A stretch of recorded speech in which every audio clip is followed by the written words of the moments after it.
Hello again, friend. I'm Micah McCurry, and this is Bible Tract Echoes. Welcome into my office. I want to thank you so very much for taking of your time and joining me right here. If you can believe it, the plan is to be done with Mark chapter number 8 today. We're actually going to crack the case on Mark chapter number 9, actually. And I want you to stick around for that. But Mark chapter number 8, we're going to be looking at verse number 27 here in just a moment. Before we get there, though, let me tell you about a gospel tract. This one right here is a gospel tract I honestly almost hope you don't need. This one's called Thank You for Your Kindness at the Loss of My Loved One. I've seen this gospel tract in use. I recall, not that long ago, dear family in our church, long time members, some of the most faithful folks I know, father passed away. And I saw this gospel tract used. He was a younger man. He wasn't, I don't think he was in his 60s. And he was maybe not even 50. I'm not sure what his age was, but I do know this. In our minds, humanly speaking, he was taken before his time. Now, it was in God's time.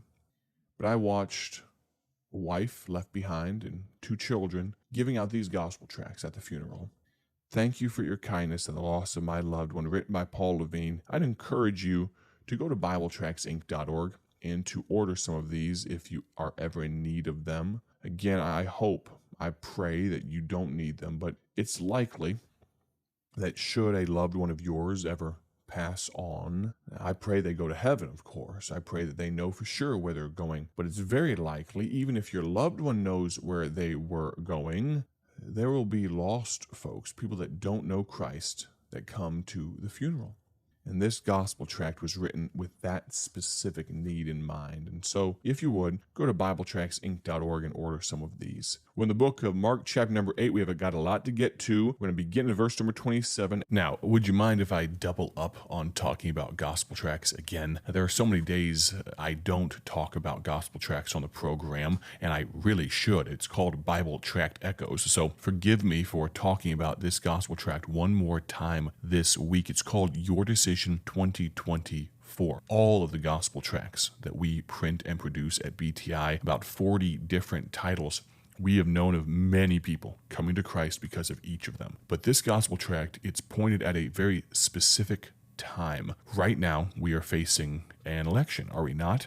At a critical time, this gospel tract says, we find ourselves facing a massive decision. And of course, I'm not talking about who we elect to be the next president. The gospel tract goes on to say, what if I told you that the person you vote for on November 5th is not the biggest choice you will make this year? The real issue in 2024 is not about politics or our nation. The most important decision you will make is about your eternal soul. And that's what this gospel tract is all about. And I appreciate you allowing me to talk about multiple gospel tracts today. And I encourage you, go to BibleTractsInc.org. You can order some of this gospel tract. We have the folded version. We actually have an invite card version that's front and back. We have a business card sized one with a QR code that will take people to the digital tract, yourdecision2024.com. Yourdecision2024.com is a digital tract, and you could leave those business card style ones like breadcrumbs behind you everywhere you go. Our hope, our prayer is that people are intrigued enough to pick it up, scan that QR code, and just something new we're trying. We're just trying to put every hook in the water we can. Yourdecision2024.com, or order this gospel tract at BibleTractsInc.org. Now, we're in the book of Mark, chapter number 8. If we're going to get through the entirety of the rest, we've got about, 12 verses to get through. Mark, chapter number 8, verse number 27. And Jesus went out, and his disciples, into the towns of Caesarea Philippi.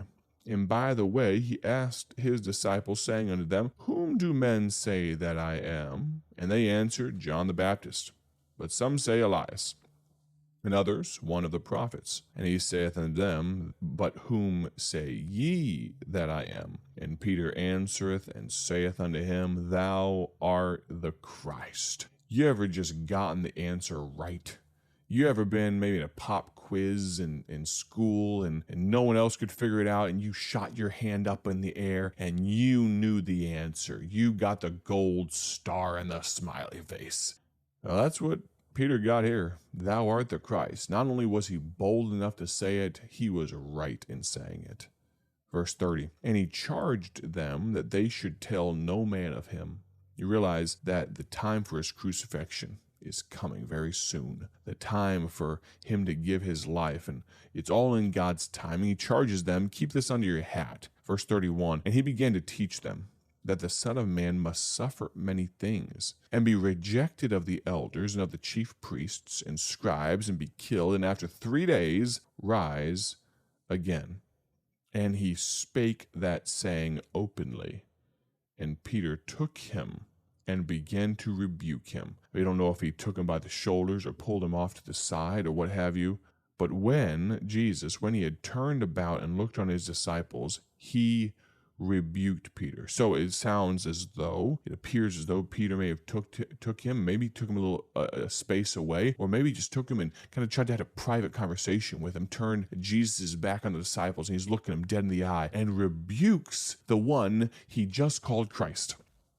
But when he had turned about, Jesus, and looked on his disciples, he rebuked Peter, saying, Get thee behind me, Satan, for thou savorest not the things that be of God, but the things that be of men. And when he had called the people unto him with his disciples also, he said unto them, Whosoever will come after me, let him deny himself, and take up his cross, and follow me. For whosoever will save his life shall lose it. But whosoever shall lose his life for my sake and the gospel's, the same shall save it. But what shall it profit a man, if he shall gain the whole world and lose his own soul? Or what shall a man give in exchange for his soul? For whosoever therefore shall be ashamed of me and my words in this adulterous and sinful generation, of him also shall the Son of Man be ashamed, when he cometh in the glory of his Father with the angels. The thought today I want to convey is this: highest of highs, lowest of lows. Think about Peter. Verse number 29, he saith unto them, But whom say ye that I am? And Peter answereth and saith unto him, Thou art the Christ. And then, verse 32, Peter took him and began to rebuke him, and Jesus' response was firm. Get thee behind me, Satan. We're speaking with words like your father the devil. You don't tell me whether or not I'm going to suffer and die. You don't tell me that I'm not going to die for the sins of the world. Yes, I'm King of Glory, but I've come here for the purpose of saving mankind. Get thee behind me, Satan. Highest of highs, lowest of lows. I wonder how full of himself. I'm not assuming he was, but I wonder. I can see myself in Peter sometimes. I wonder if I had been Peter. Thou art the Christ.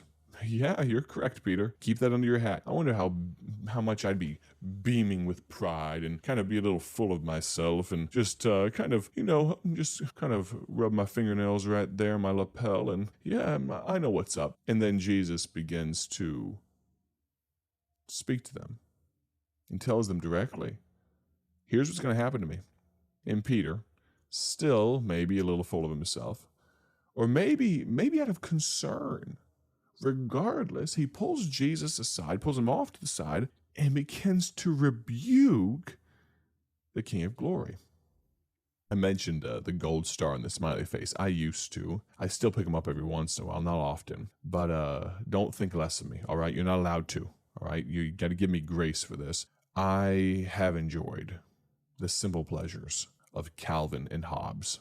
Do you remember that old, I think it was Bill Watterson, that old comic strip? Oh, man. For some reason, if you're wondering if my personality was formed by reading a lot of Calvin and Hobbes at a young age, you're probably correct. My mom tells us that sarcasm was our first language and English came second. I don't know if that's the case or not, and I don't know if that's something to be proud of or not, but my parents, for some reason or another, they had the full Calvin and Hobbes collection. There was probably 8, 9, 10 books.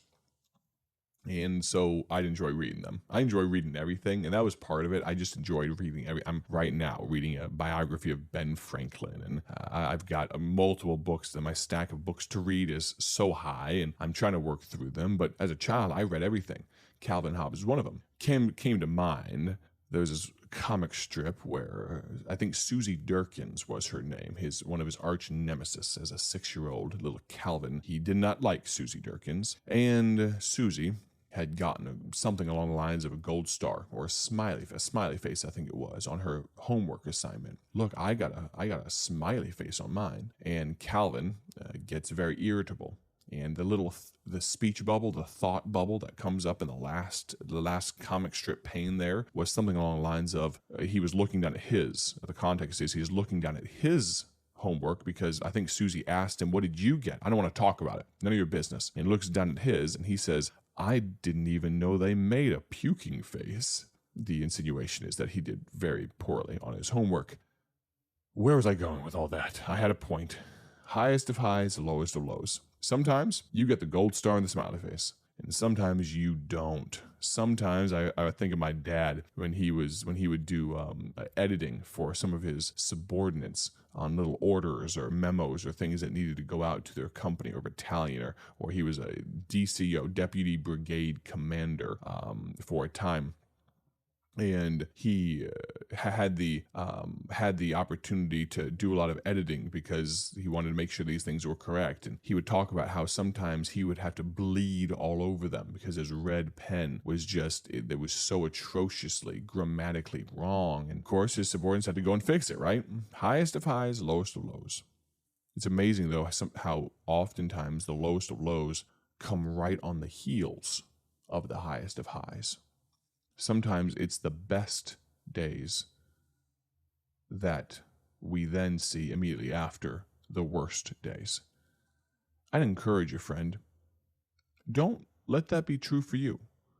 Am I saying that we can live on the high all the time? We're going to be on the mountaintop? No.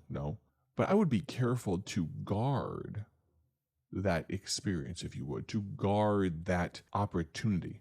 When God has given you the chance to be close to him, and he always does, this is not some momentary thing, let's do our best not to disrupt that, to hurt that, to mess that up. Too often I do something right after the good days, right after the best day at church. I do something, have a thought, or I have an attitude, and it destroys to some degree what God has done, at least in my own mind. And highest of highs, lowest of lows.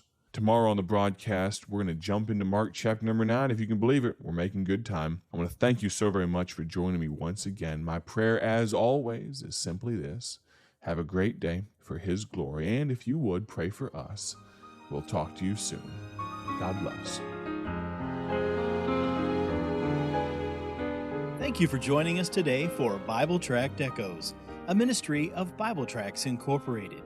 If you would like to receive a free sample booklet of all of our tracts, you can contact us by calling 309-828-6888. That's 309-828-6888.